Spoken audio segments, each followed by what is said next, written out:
stop in our pursuit of justice, and what we want to do, because it is our mission, we need to get justice for the victims of homicide, in this case, as well as others, and just as importantly, we need to provide answers to the families of murder victims. So today we're asking for the public's help in identifying an individual who has been known as Asian Doe. They were found on Ocean Parkway near Gilgo Beach in 2011, and despite our best efforts, this person still remains nameless. And by nameless, I mean to us, to members of the task force. This person certainly had a life and loved ones and friends who knew them by their name. And it's important that this victim get their name back, and just as importantly, the people who cared for this individual get answers. So we are hopeful that with this new information and the community's assistance, we will be able to identify Asian Doe and bring a resolution to the case. Before I get into the meat of the press conference, I just want to thank the task force members who are here. Obviously my team, Chief Investigator Rich Zacharis, and our ADAs and investigators and analysts. We have NCMEC, which is the National Center for Missing and Exploited Children. I want to thank them for their assistance. They're not present at the press conference, but as you'll see, they were integral in with their assistance in this case. In this instance, we also have our partners from the Suffolk County PD, Commissioner Rob Waring. Actually, Rob Waring is to my left. He's sneaky. Chief of Detectives Darrell Simmons, as well as Deputy Inspector Sean Barron and their team of investigators. We have the Suffolk County Sheriff's Office. We have the New York State Police, led by Lieutenant St. Drew, and you're going to hear from Lieutenant St. Drew in a moment. We also have the FBI and their team. We thank them for their assistance. We have Senior Supervising Resident Agent Don Osbacher and some investigators on the Gilgo Task Force. We thank them for their assistance and for their presence. The Secret Service, we want to thank them for their help. They're not present at this press conference, but they've been helping with the electronic evidence. We also have received, in this instance, assistance from the New York City Police Department, who are not here. But again, we want to help. Thank the NYPD for helping us gain access to the significant Asian population in the city. Now, before I get into that new information, I just want to discuss with you all where you can find the visuals that have been provided to my left. The new information and visuals provided here today will be provided to the press. They will be posted on NCMEC's website and their Help ID Me Facebook page. And again, this is a place where members of the public can go and look at pictures and information concerning missing victims of crime and provide law enforcement with information. There's also a VICAP public webpage and law enforcement repository. VICAP is the Violent Criminal Apprehension Bureau, and that is run by the FBI, and so you can go on their website, provide information, learn information, and of course it is available right now on my website, the District Attorney's website, as well as our social media, and this information includes updated forensic reconstruction images of Asian Doe, which were provided by NCMEC, descriptions of the clothing of the victim, which he was wearing at the time of death, a picture of the various clothing labels of the clothes that were worn, new genealogical data, as well as information as to the victim's age, height, and gender identity information. Now, with regard to the initial investigation in this case, the remains of Asian Doe were discovered on April 4th, 2011. They were found, the skeletal remains were found on Ocean Parkway near Gilgo Beach in New York. I believe found in between, just closest to Megan Waterman. The initial examination revealed the following. The victim was a biological male of Asian descent. The victim was between the ages of 17 and 23. So there, he was a teenager or very young adult when the murder occurred, and he was about 5'6" tall, give or take a couple of inches either way. Unfortunately, this victim suffered a violent death. The cause of death was homicide by blunt force trauma. We know the death occurred during or prior to 2006. And that those remains were on Ocean Beach for at least 5 years before being discovered in 2011. So the actual murder occurred based on the forensic examination of the remains in 2006 or earlier.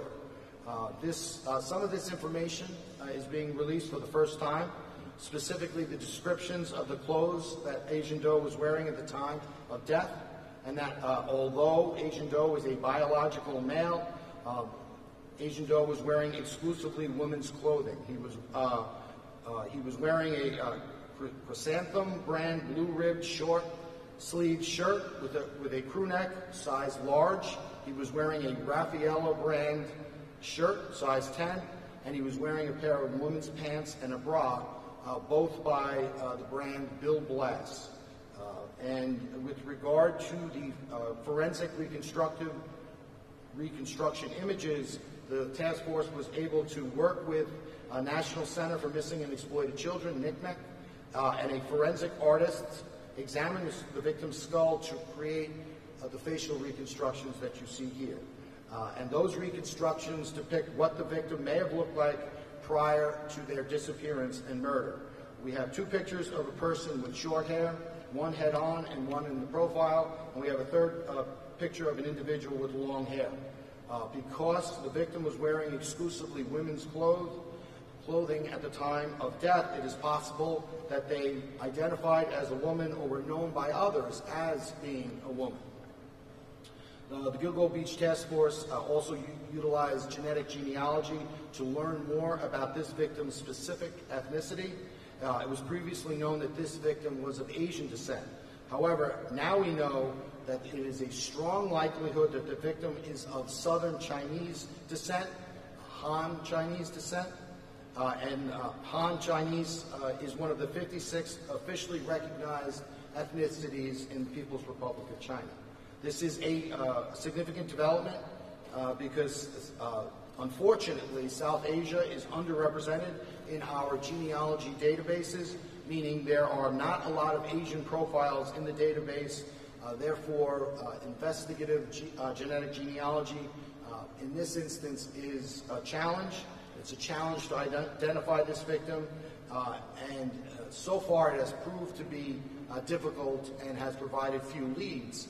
Hence, the purpose for us being here today. We're looking for the media's assistance, and we're looking for the public's assistance in helping us provide information on this victim to get this victim's name back. And I'll just come over. These are the pictures of the individual. We have a picture of Asian Doe with short, as they would appear with short hair, and a picture of Asian Doe as they would appear with longer hair.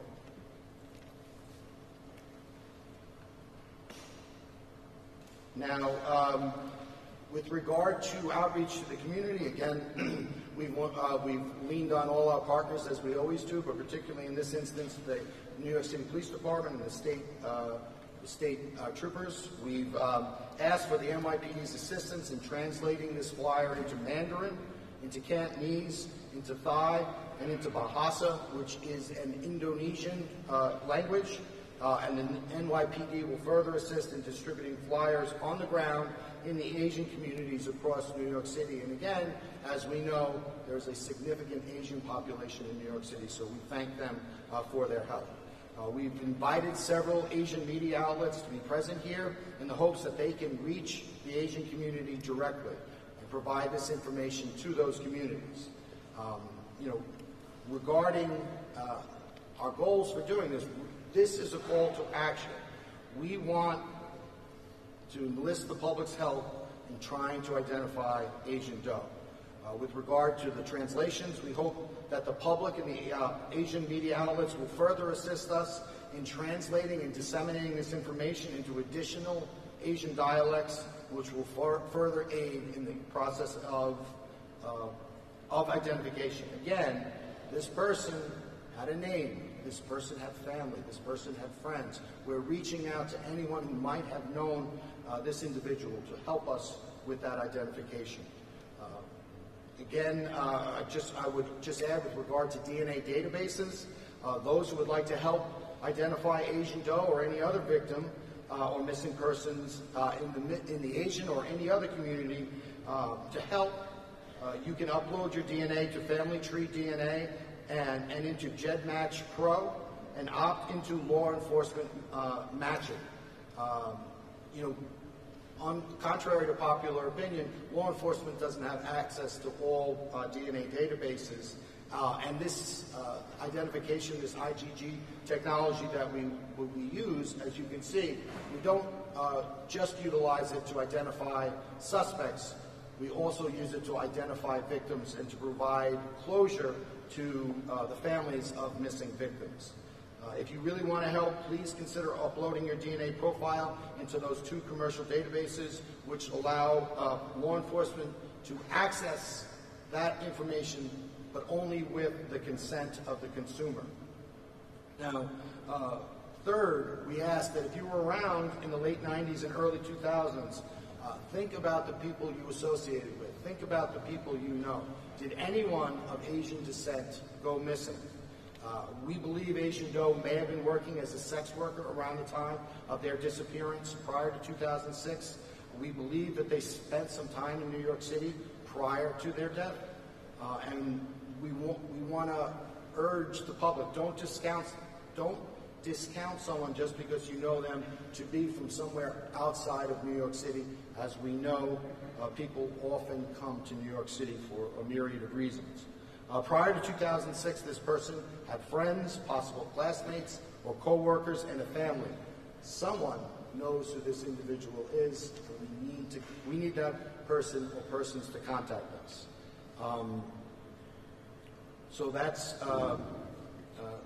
what we're asking. Again, with the help of the media, let's get these photos out, let's get this information out, and let's identify Asian doe. Crime Stoppers is offering a $2,500 reward for information leading to the identification of Asian doe. Anyone with information regarding this case or the identification of the victim is asked to contact Crime Stoppers at 1-800-220-TIPS, TIPS, or via email or the mobile app on the flyer. You can do so in your native language. Translation services are available.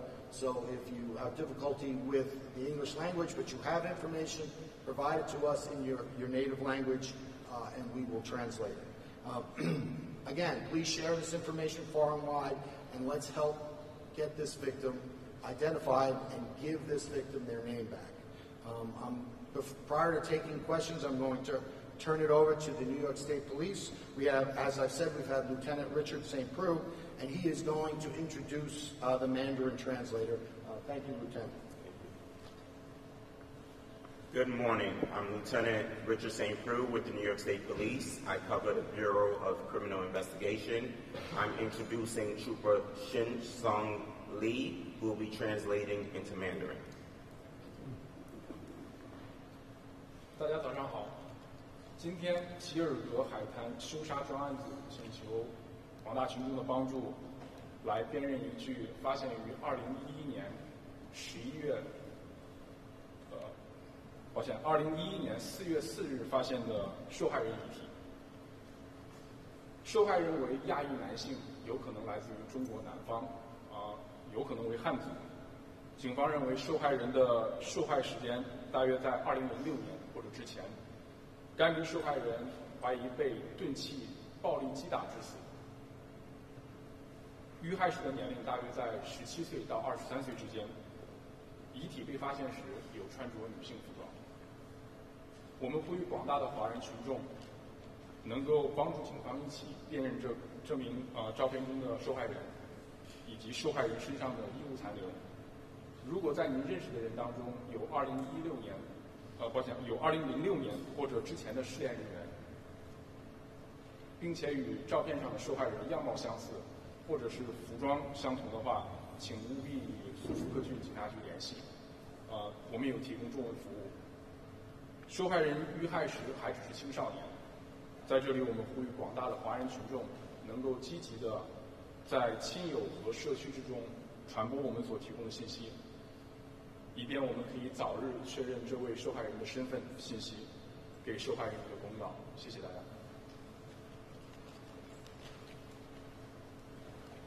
Thank you, Lieutenant, and thank you, Trooper Lee. With that, I'll open it up to questions. Does anybody have any questions? Mr. Tierney, did Rex Schurman, was he known to search pornography websites for Asian men or women? So, we have a bail document which details some of the internet searches done by the defendant, and some did contain searches using similar terms that you just described. Anything else? Can you speak more about the manner of death in which this victim was discovered? So yeah, it's a violent death, one forced trauma, which led to the individual's death. So this was a violent assault resulting in the defendant's death.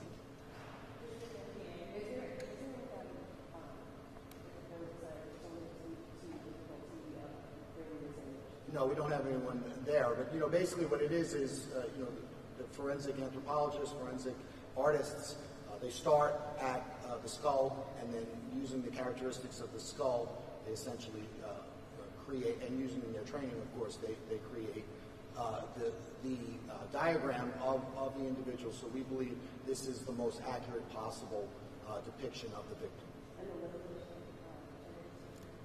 That was the language that the trooper? I'm sorry, Mandarin. Yeah. Yes. Was there good DNA preserved at the crime scene from prior to 2006? That's 10 years that the victim was there. Yeah. Is there DNA marker that may tie this victim? I mean, I think you never say never. We've seen the way that the DNA technology has evolved. So we do have DNA, and so we're working with it. Were there similar? I'll get you in a second.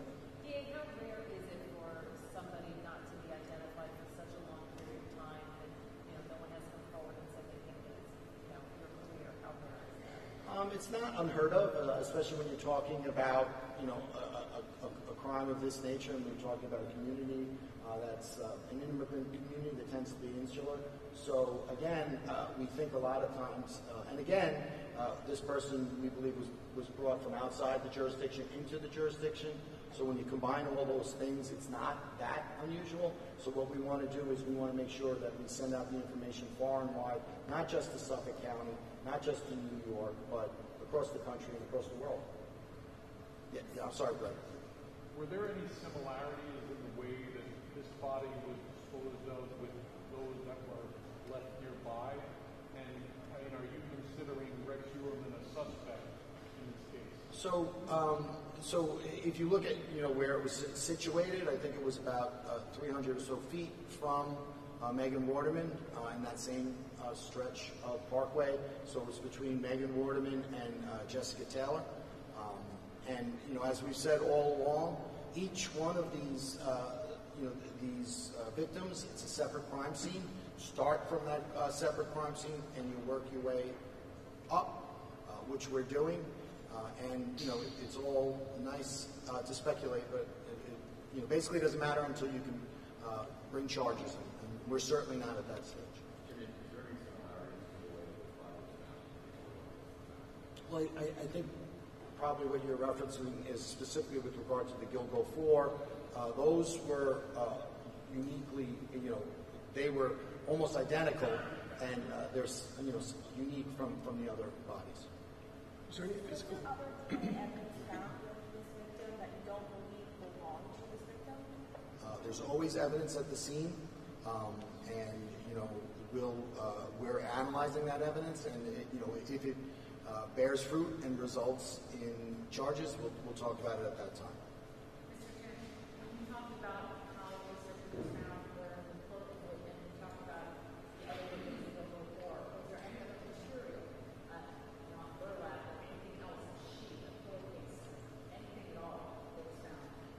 not entirely certain. I know specifically that that this victim was clad in the clothes that we've described.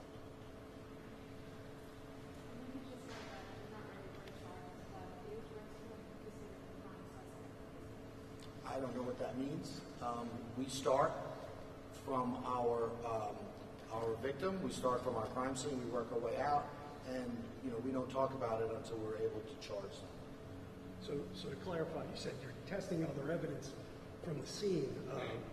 Is there other physical evidence suggesting somebody else, linking somebody else to that scene other than the victim? There's always physical evidence, and you work through the physical evidence. You utilize the various modalities. Those modalities are changing, evolving.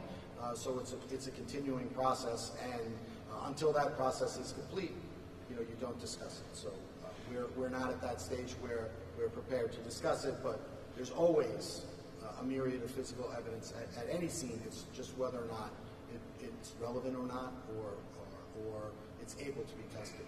Would you have to know the identity of this person to bring charges against somebody? In other words, if you found out strong evidence of a suspect in this case was at the scene and you still don't know who this person is, could you charge somebody? Yes.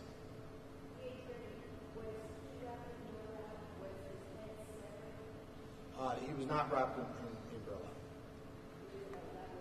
Nope.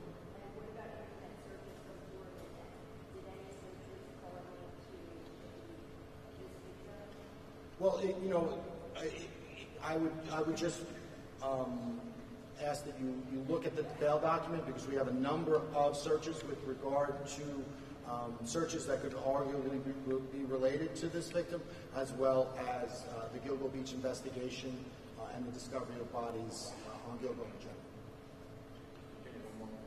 Sure.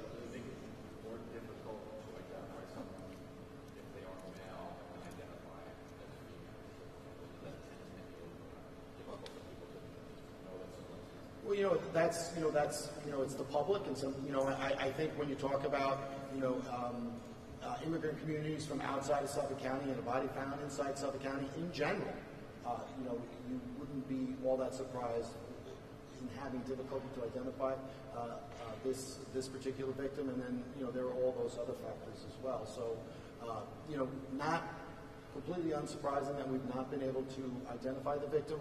But the most important thing is that we identify that victim, regardless of the outcome of any criminal case, just to provide that victim and their family with, give the victim his or her name back, and provide the family with closure. You said that you believe this person may have spent time in New York City before their death. What is that belief based on? It's based upon our investigation, which I'm not going to get into. Why now? Why are we doing this as because the forensic anthropologist just needs these renderings? Have you had them for a while? What's the timeline? Yeah, these were done through NCMEC, and that was a fairly involved process. We really appreciate their assistance. Obviously, it's a painstaking process, and it took some time. So, once we had the information available, and also the DNA, the specific genealogy of DNA, we wanted to provide it to the public because we think it'll help the investigation and help to identify this individual. Okay, thank you all so much. Thanks for coming.